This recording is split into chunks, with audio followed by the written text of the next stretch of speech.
The show starts in 5, 4, 3, 2, 1. What's going on, everyone? Welcome to the Coin Launch Lounge. If it's your first time coming in, thanks for stopping by. If you've been here before, thanks for coming back. Today we have Vault Finance in, and Chris, the CEO of the project's in here to tell us about it. Chris, if you could do me a favor, bud, if you could start off by just introducing yourself, introducing the project to the community, and we'll take it from there. Sure. I'm Chris Esparza, CEO. I have a COO, Ross, and also Mason, the CBO, Chief Business Officer. We're Vault Finance. We're a hyperdeflationary token. Pretty much, we've been around public for 10 days so far, but we are on fire right now. And it's based on the white paper. You take a look. Pretty much, we are a holder's coin. We have some great utilities in the works, and we run ourselves like a business. We're professional, we're transparent, and we have the vision, and we have the superior utilities. Okay, cool. Well, that's a good start for sure. That's definitely a good start. Did you say that you're launched, or you guys are raising money to go live, or what's the situation there? We're right now in our, we're leading up to pre-sale and launch, which will probably be near the beginning of Q3. Okay. All right. So you guys raising private money now, or are you just kind of getting the exposure and getting the word out?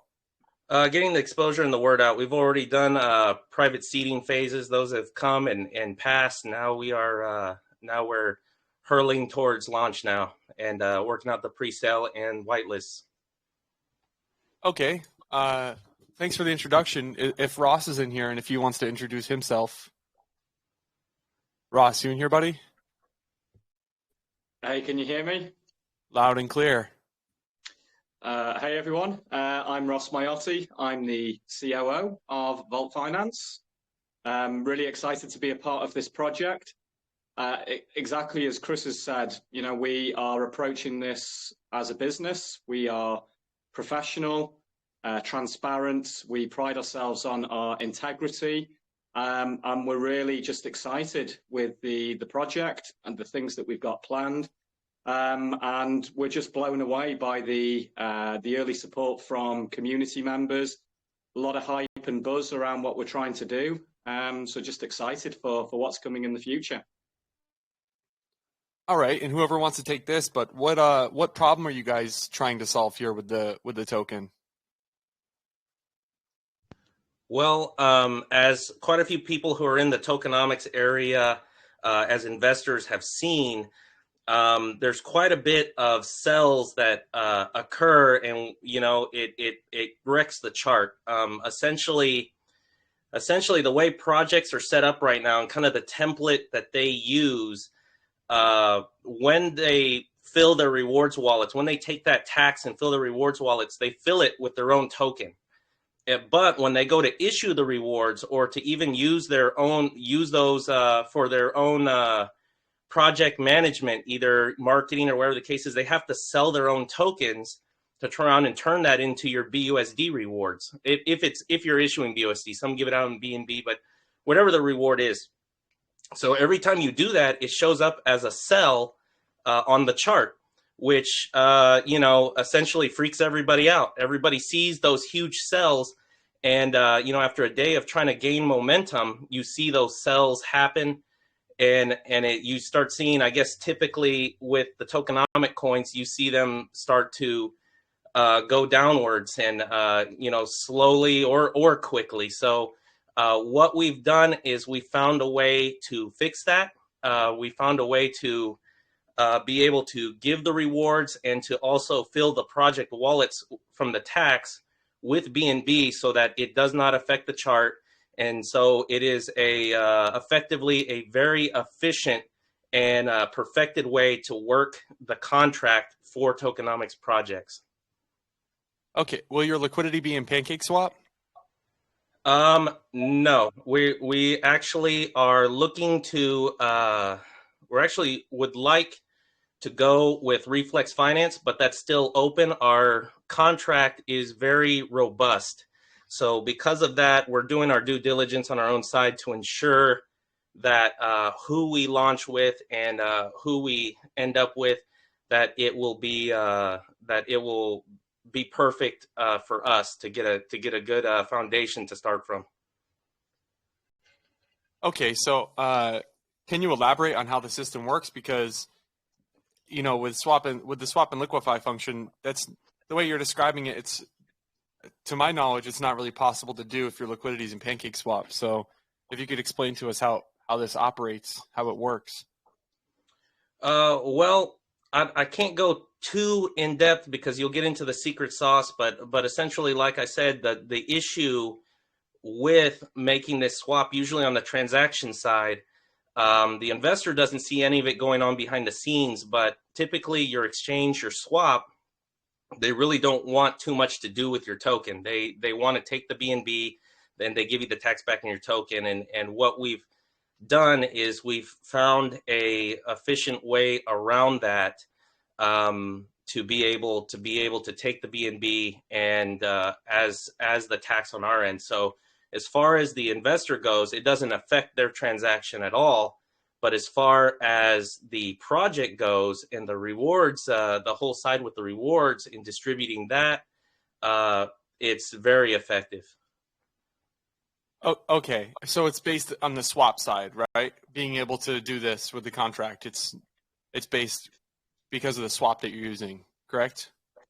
It's both. It's both. Essentially, the contract itself makes it work, but the an exchange side, of course, anything affected on an exchange side would definitely make it work too. But PancakeSwap is a little rigid on how they handle the things on their end.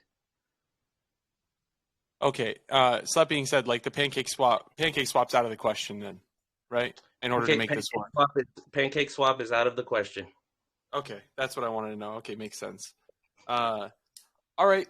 So looking at it here, you guys have some utilities coming. They'll be available at launch. I see a digital wallet and a DApp dashboard I saw down below in your frequently asked questions here. That stuff's all under development and being built. Correct. There's actually three. There's the dashboard where you're going to be able to see your rewards. You're going to be able to claim your rewards. All of that typical stuff we've seen in tokenomics. We're going to have a starter digital wallet. The wallet is going to be, those things are going to be just day one. We wanted tangible evidence to show what we're producing.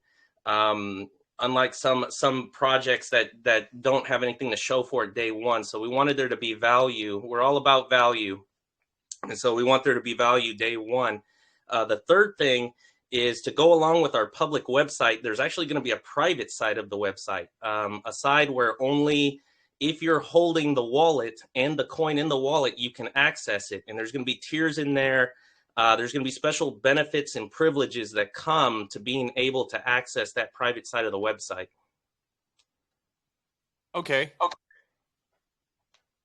All right. And so as far as where you guys are at now, how much did you actually raise in your seed round?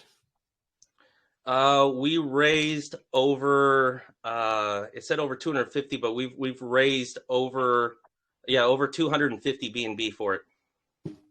Over 250 BNB, and that's closed out at this point, right? Yes, sir. Okay, and will those people have a discount on their tokens? Yes, they do have a discount on their tokens. And what kind of discount is that going to be compared to launch price? Well, we're keeping the private sale private, but I'll tell you that there is a vesting for them, and it's not anything insane. I would say it's going to be proportionate to the pre-sale and proportionate to the public launch price. What do you mean you're keeping the private sale private? I don't understand. Well, the private sale was private seeding funds, so the value and the details of that private seeding have already come and gone. So we're not releasing information regarding the private sale. But what I can tell you is that it was over 250 BNB. That it's going to be proportionate to the pre-sale pricing, and it's not something outrageous, but you're kind of, I guess, your typical ratio of what you see between private, pre-sale, and public. I would say typical ratio is like 10% discount. I mean, are we, because your definition of proportionate and my definition of proportionate could be different. And the people in here are definitely going to want to know what that discount price level was. You can see it in the chat. Yeah, so let's, all right. And as far as what you guys are going to raise in your pre-sale, what's that going to be? Pre-sale is going to be essentially, we're looking at raising about 800, a hard cap 800 B&B. Okay. And where are you going to raise that money? Well, that's also what we're looking at as well too. We probably will not go through pink cell. Like I said, we were looking to go through reflex for that and to move into their decks, but that will end up being that is, again, like I said, we're doing our due diligence as far as making sure that our contract will work with them on the deck side. So those things are being finalized as we speak. Okay, so a hard cap of about 800 BNB, and those pre-sellers will have a discount also, correct? Correct. Okay. Can we talk about looking? Yeah, go. I was going to say the pre-sale should be, it's going to be 800 BNB hard cap. The max buy on those whitelist spots, they'll be around 350 whitelist spots. Max buy will be 3 BNB. The minimum will be 0.2. And then to go along with that, the pre-sale rate should be around 360 billion based on a 1 quadrillion total supply. Okay, so if we know the pre-sale rate, then why can't we know the private sale rate? Well, I mean, I guess if you guys would like to know the private sale rate, I guess we can discuss that. The private sale rate was 500 per BNB, 500 billion per BNB. Okay, and what's the launch rate going to be? The launch rate, you should be able to, we're launching, I believe, 8 zeros. Let me see the numbers, 8 zeros, and then 1 per token. So it just based on, depending on how much we put a BNB at. So it was 500 billion on the private, and then did you say 380 on the pre-sale? Yes. That's gonna, of course, that's gonna be a little different based with liquidity and stuff. We're gonna make sure that from launch that the pre-sale is going to get a discount as well too. Right, and that's what I'm saying. So you don't know the price per BNB for the launch, then, is what you're saying. You know it for the private, and you know it for the pre-sale, but you don't know it from the launch. Well, launch is going to be different based on the price of BNB. So if you went off of, let's say, a 400, then the price per BNB would be about 8 zeros and then a 1, maybe a touch over that.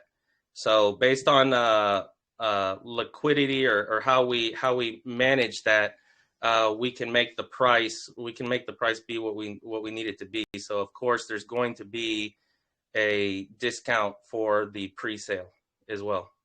So are you saying that 8 zeros with a 1, that's 100? That's 100. What do you mean 8 zeros with a 1? That's 100 million, no? Well, I'm saying the starting price per token. Price per BNB, right? Price per BNB is going to be based on what we're going to say a BNB is worth. Okay, so let me ask it in a different way then. Okay, the people in the private sale got 500 billion tokens for 1 BNB. The people in the pre-sale will get 380 billion tokens per BNB. The first person to buy at launch will get how many tokens per BNB? The listing price. I'm trying to find out the discount here of what is proportionate to you and what's proportionate to myself. I think, let me see here.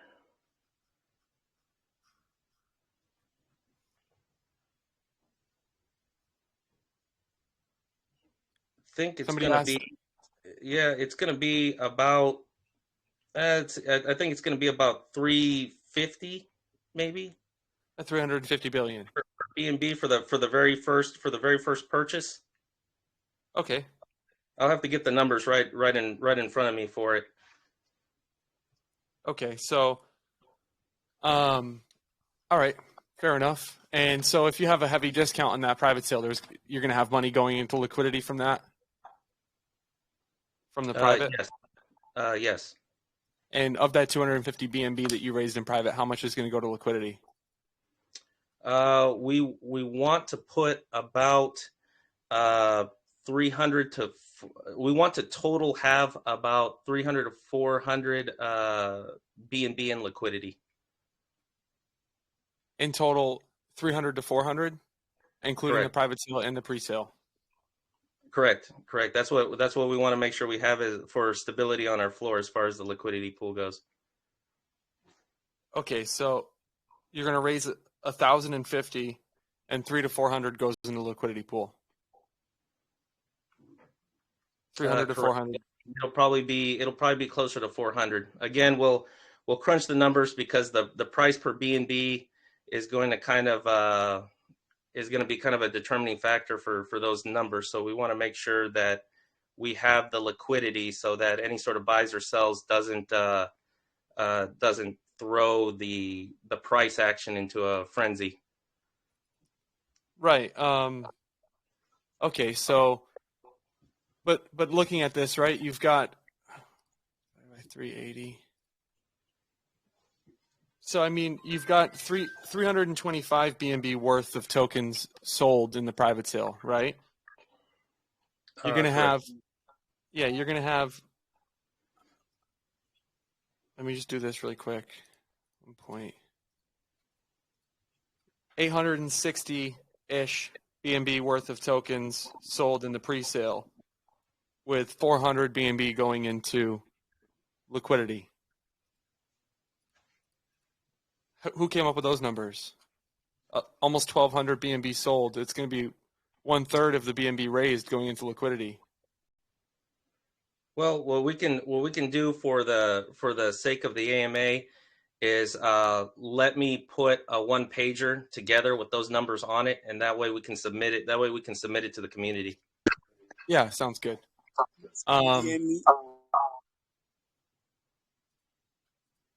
Mute. Okay. All right. Random numbers incoming. What are you talking about? Random numbers incoming. Doing the math, brother. Okay. What happens if pre-sale doesn't fill all the way? Is the BNB earmarked from private, or has that been spent on development?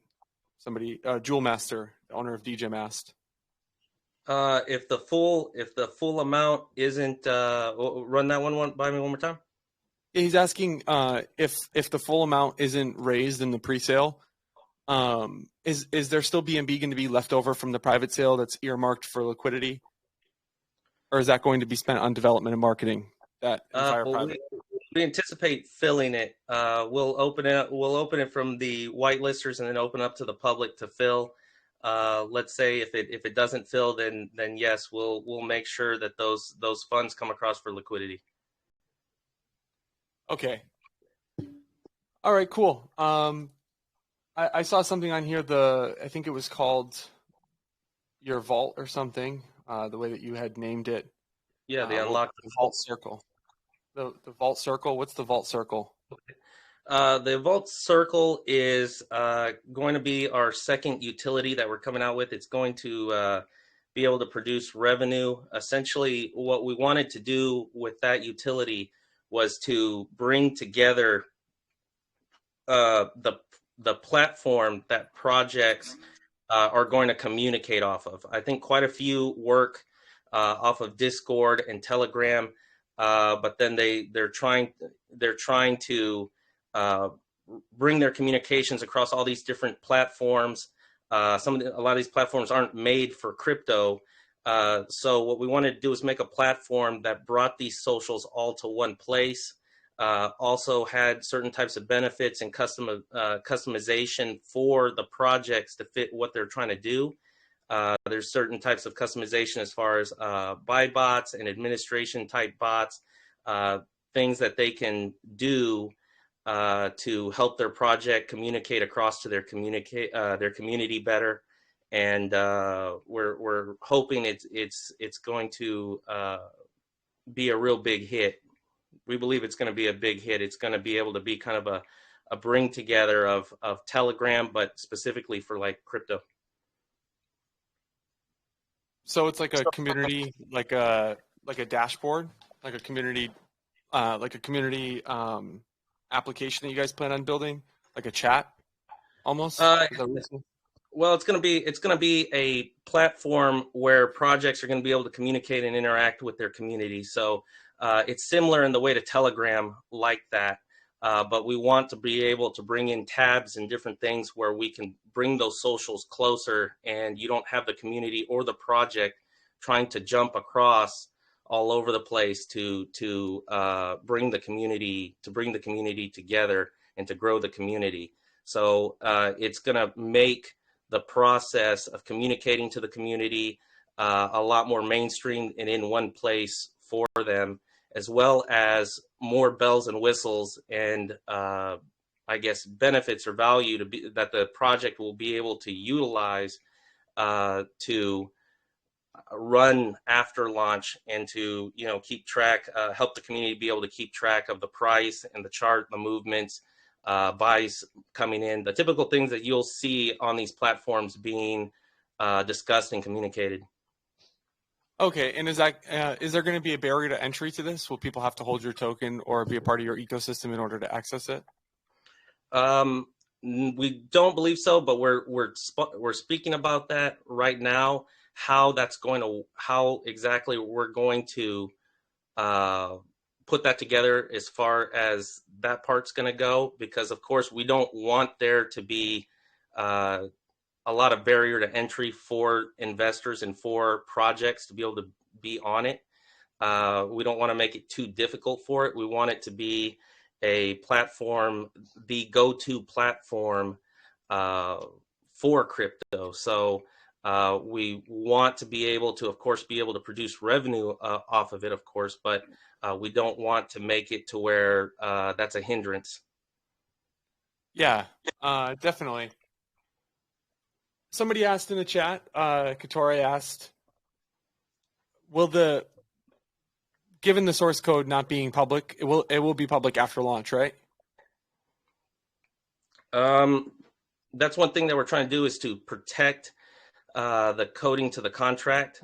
We're looking to license it out and create strategic partnerships, and also to license it out to other tokenomics coins. We also will have the ability to make it backwards compatible for the current tokenomics coins, to be able to assist in helping them be sellless as well too, for a fee. Okay. I saw something in here about you guys were going to try to acquire a patent on this idea. We will pursue patents and hold the key code behind a proxy to prevent to preserve our technology. In order to get a patent, don't you have to prove you're first to market? Well, that's what I'm not a patent attorney, but that's what I'm speaking to patent attorneys about right now, and that they're doing some research on exactly what can be done as far as that.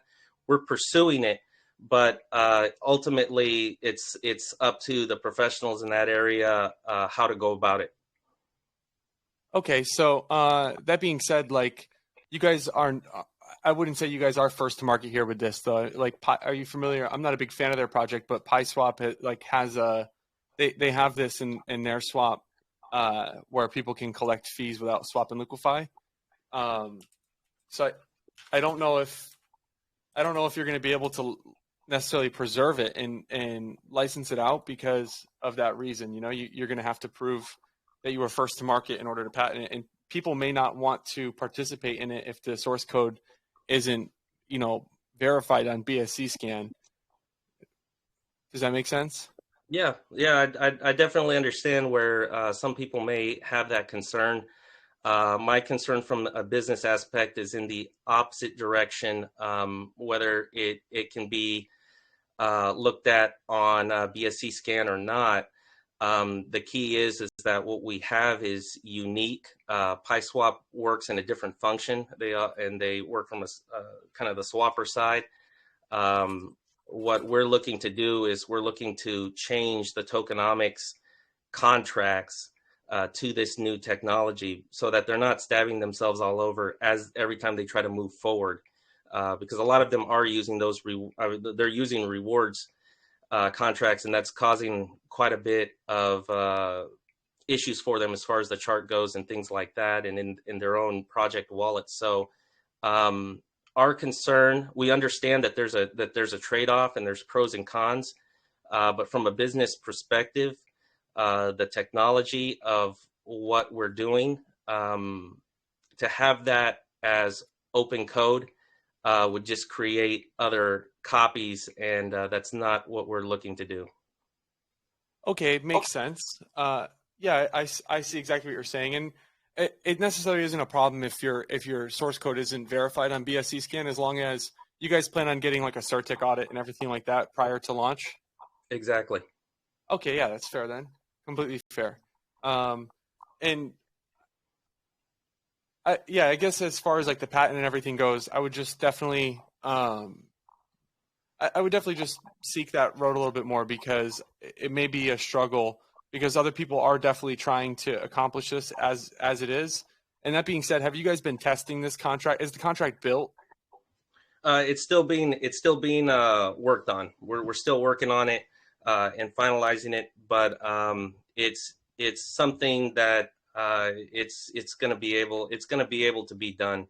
The method that we're using to come at it is going to be successful. So we're not concerned with that part. As far as the patenting goes, we understand that's going to be difficult. That's the reason why I'm trying to involve the patent attorneys and to get the details of how to do that, how to make that happen, how to use some of their creative ways to make that work for us.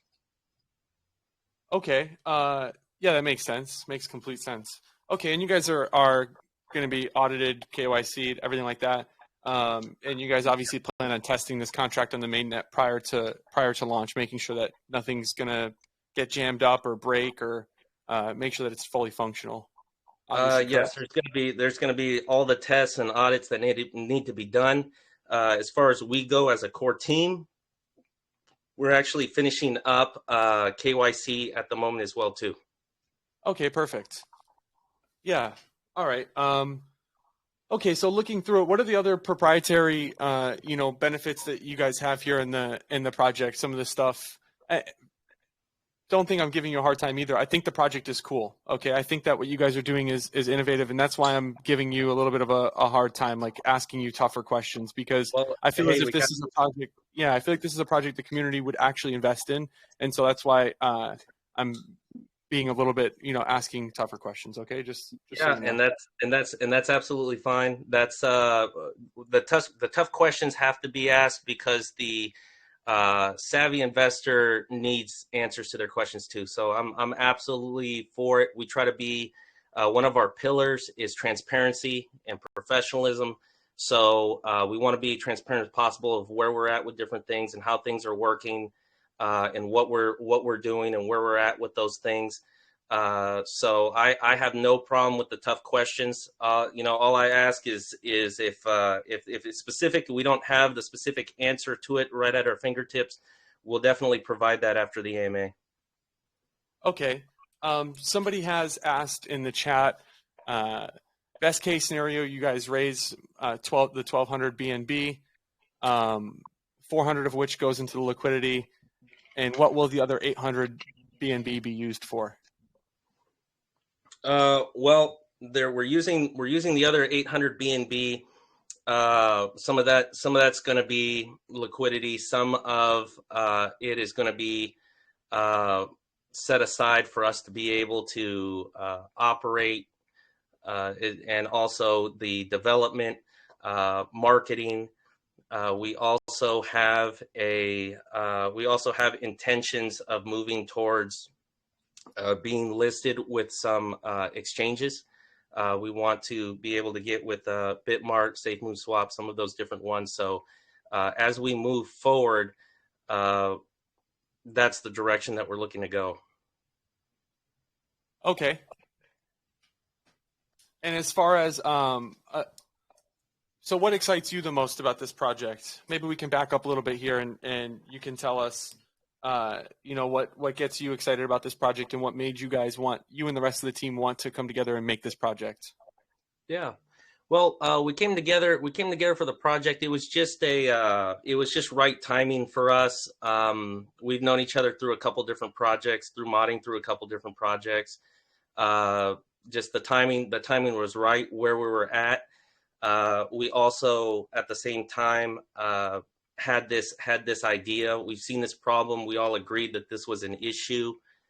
So we wanted to make our first offering be to be able to resolve this issue and to get some market space in this tokenomics area.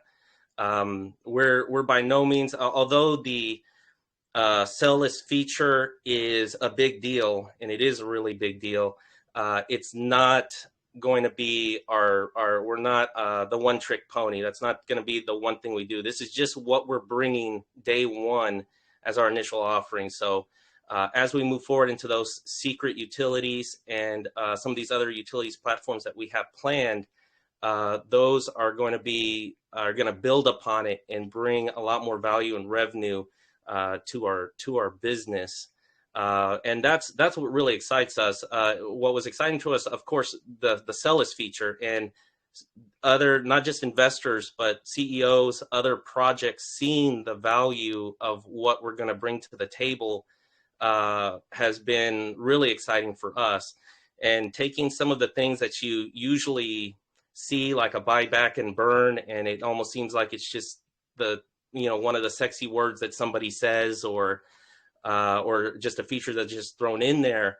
But being strategic with how we're rolling this out, being strategic with how we're rewarding holders, is really exciting for us, because we wanted to be able to bring, like I said, we want to bring value, and that value is going to come to the holders in the form of holding. So you're going to notice that it may be 7% rewards in BUSD, but the Unlock the Vault events, the Diamond Hand Heist events, the utilities, all of these different things that we're putting in place is to help incentivize the holder to continue to hold, and to be able to benefit from the direction we're going.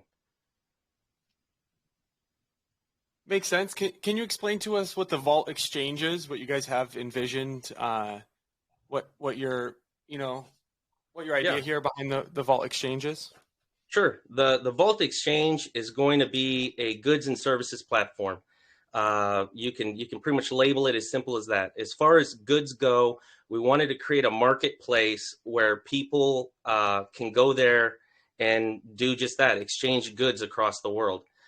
On the other side of that, the services platform, we wanted to create a marketplace as well, where services can be exchanged, not just in the crypto aspect, where projects are looking for developers are looking for projects, mods looking for projects, vice versa, or marketing, shillers, whatever the case may be, where those people can find themselves in the crypto marketplace.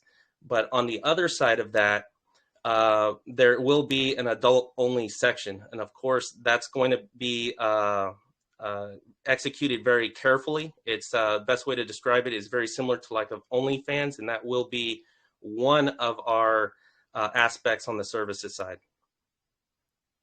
Okay. It's a huge market. I mean, that Cash Me Outside girl from the Dr. Phil show just came out and said she made like $50 million last year on OnlyFans. I mean, she bought like a $9 million house in cash. So it's definitely a massive, massive industry that is lucrative. And if you guys are able to take advantage of, it could be successful. Is that kind of where you plan on positioning your brand, the way that you guys are structuring your brand, do you think the Vault Exchange is like a scalable, brandable name in comparison to something like OnlyFans or a brand like that exists? Like, do you feel like this name is scalable in that industry? I think we can, even if the name has to be tweaked a little bit. We're calling it Vault Exchange right now, which is pretty much a description, so to say. But we believe that our plan is that we believe that the Cellus contract is going to be what's going to put us on the map. It's not going to be our claim to fame, but it's going to be the first step that puts us on the map, gets investors looking at us. And then as we move forward and we move into that first secret utility, that's going to be something that's going to be very, very big. And that will help us already have some brand and brand recognition to us as we move into the exchange. And as we move towards the exchange, I think we'll be able to take some of that market share away from OnlyFans and various others. Okay, can we talk about the tokenomics here?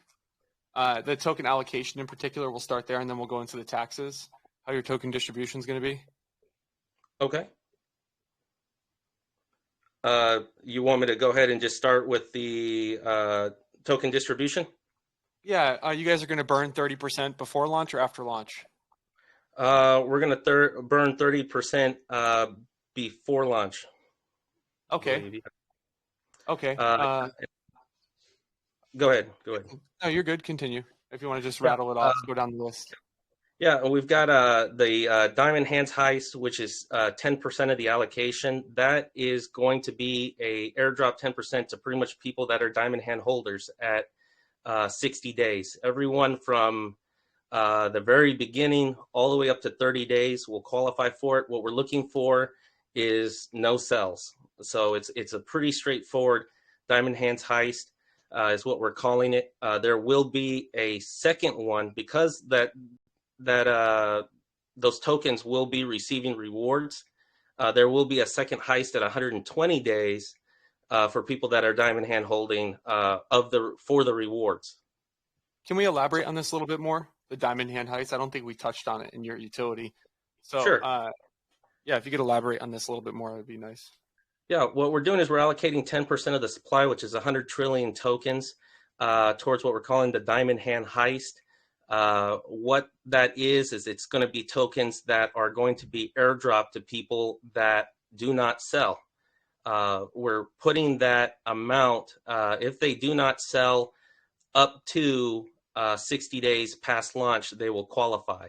If you buy a day before we do that allocation, that doesn't count. You have to be invested in the first 30 days after launch, but you have to hold all the way up until when we do this disbursement. And so it'll be 100 trillion token disbursement.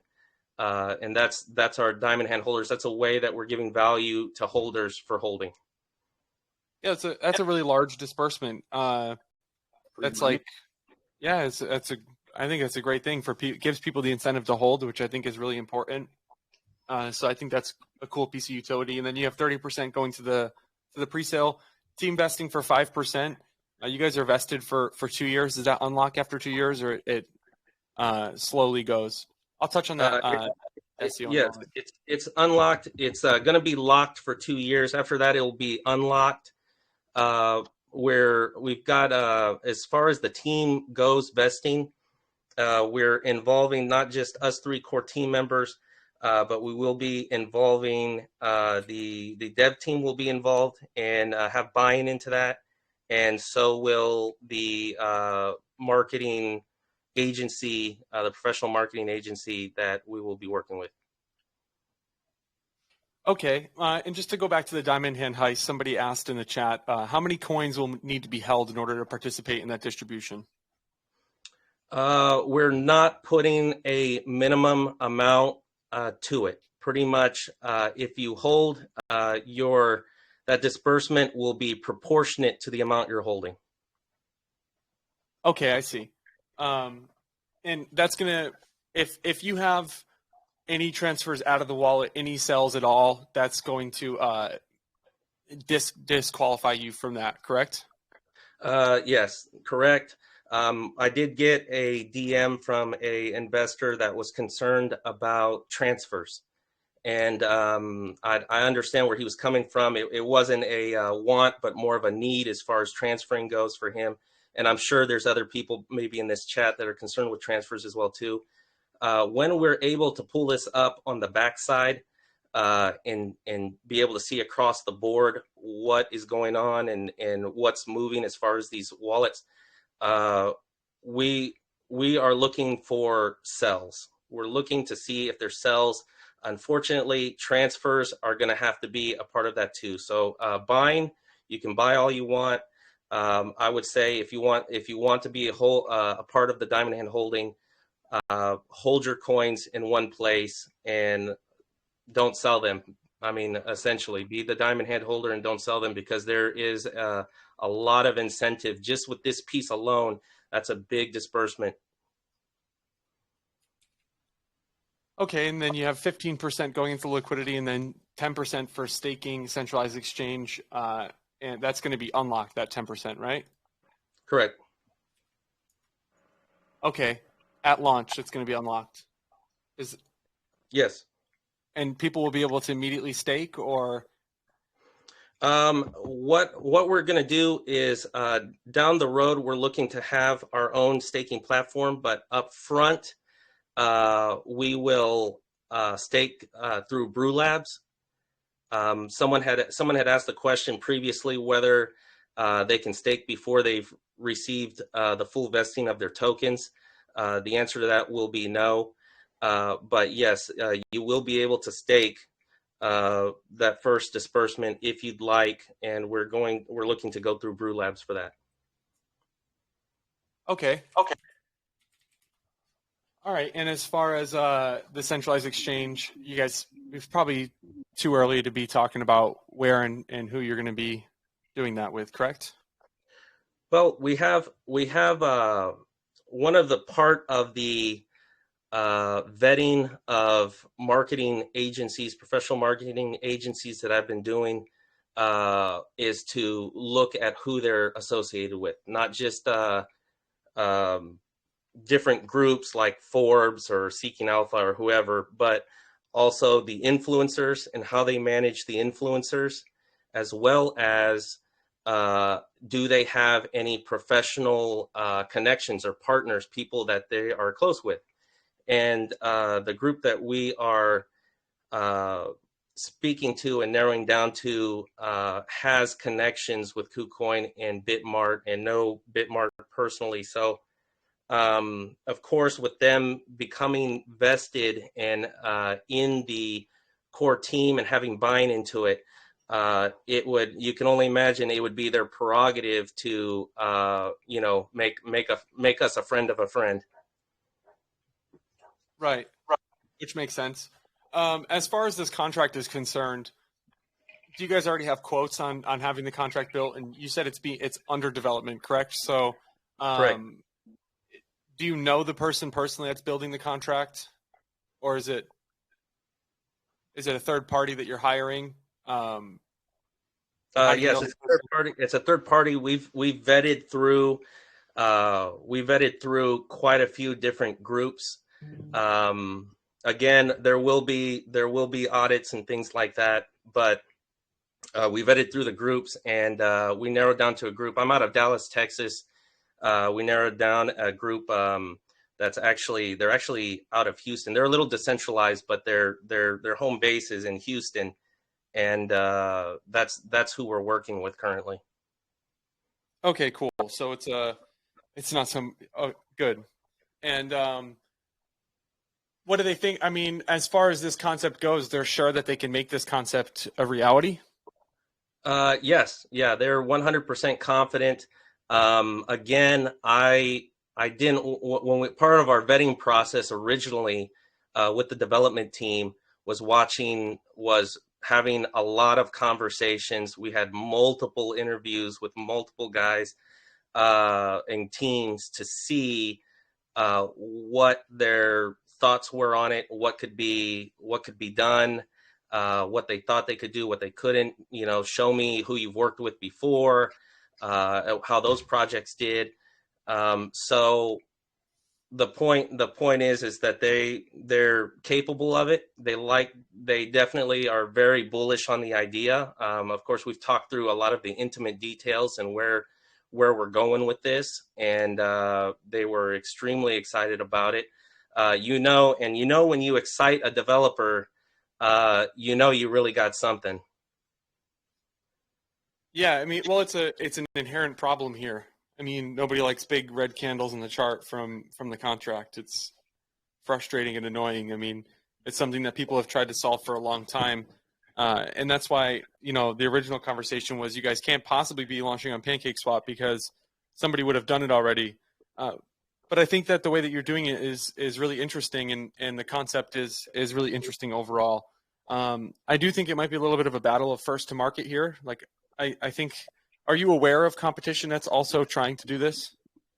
Well, yes, I know quite a few have. I know some developers that are running some big tokenomics coins right now have reached out to me and wanted to talk through exactly how we were doing it and tell me the only way that they think it could be done. And so we've had some, without giving away the secret sauce, we've had some basic conversations about that. We realize it's a very difficult thing, but like I said, it took some creativity on our side, and we know what we have, and so we're doing what we can to protect it. Yeah, I don't think it's necessarily incredibly difficult. It's kind of impossible to do with. It's impossible to build a house with the wrong tools, right? And like you can't really make this work on something like PancakeSwap, but when you have the foundation of a swap that allows you to do it, it's something that becomes very realistic. And I think that if you guys are first to market, then people will copy you, which is exactly what you want. And you're hoping that you can make a business out of that, right? Where you guys can be at the forefront of people duplicating the idea, and you can be licensing it out to other people, is what you're saying, right? Yes, yeah, we'd like to license out to new ones coming out. Of course, within the tokenomics, you have quite a few of those meme coins that have rewards as well too. So there's a wide range of in the tokenomics realm. So new ones that are coming out, or ones that are looking to switch their versions to a new contract, migrate to a new contract, those people can obviously go that route. For the ones that already have just migrated, or they're not looking to migrate, we'll have that converter, which will give them the ability to start being able to be sell-less without having to manipulate their contract. Okay, makes sense. All right, and what are the other things here, Chris, that really excite you? I mean, I know we talked about it a little bit earlier, but some of the things about this project that you feel are going to pave the way, and some of the things that you're looking forward to the absolute most? I'm really looking forward to seeing our community grow. That, I think, one of the besides the project and the different aspects of what we're doing, what our community is doing is really the biggest thing that I can speak for Ross and Mason too, that they're blown away about. Our community has been solid. They have been organically growing like crazy. They are a tight team, and they move as one. And I'm very happy to see how our community is. And of course, the community, the investors, they're going to be the foundation of what lifts this project up. So that has been really exciting for me as far as the project goes. Besides the actual elements of what we're doing, that's been the most exciting thing.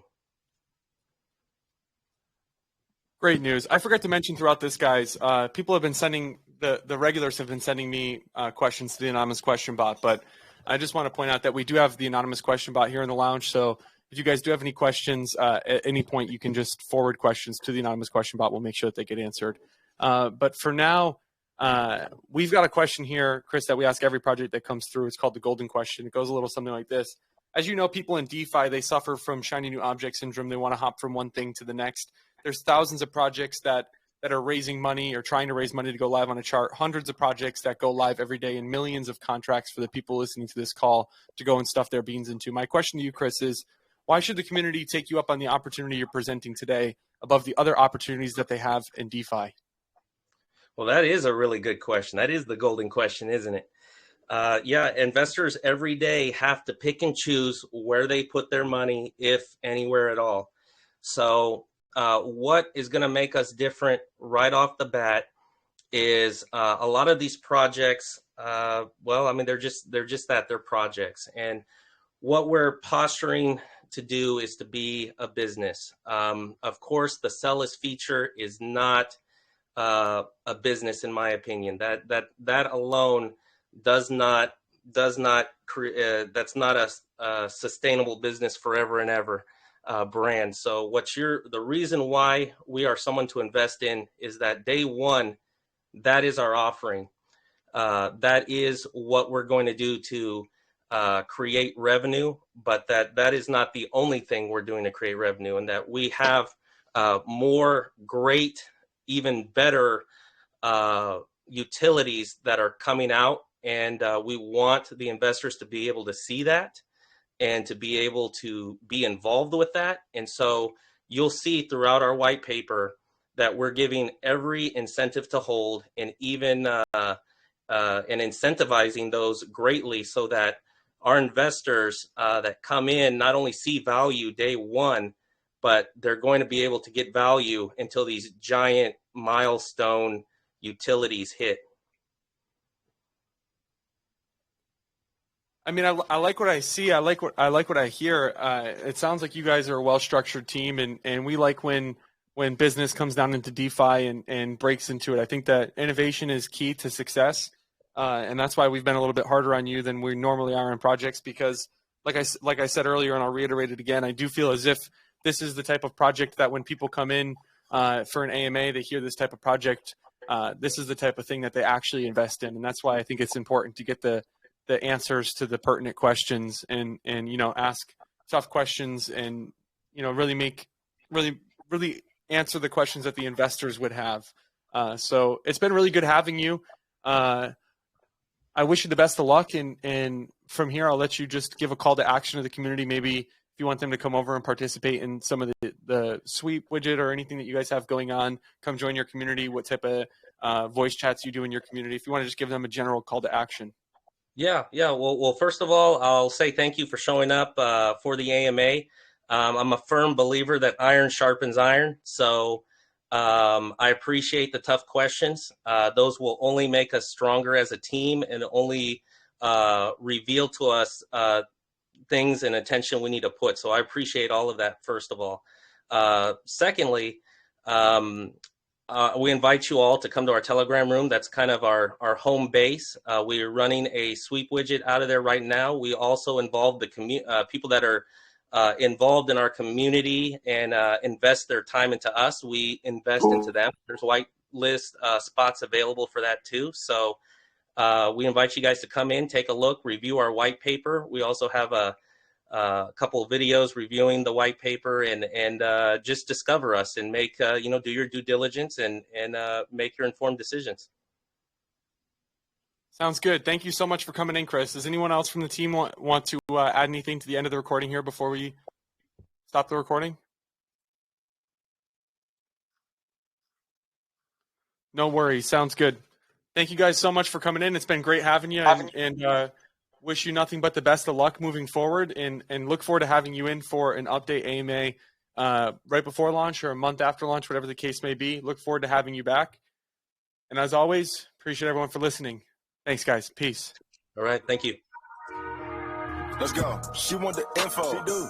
I want to talk about crypto.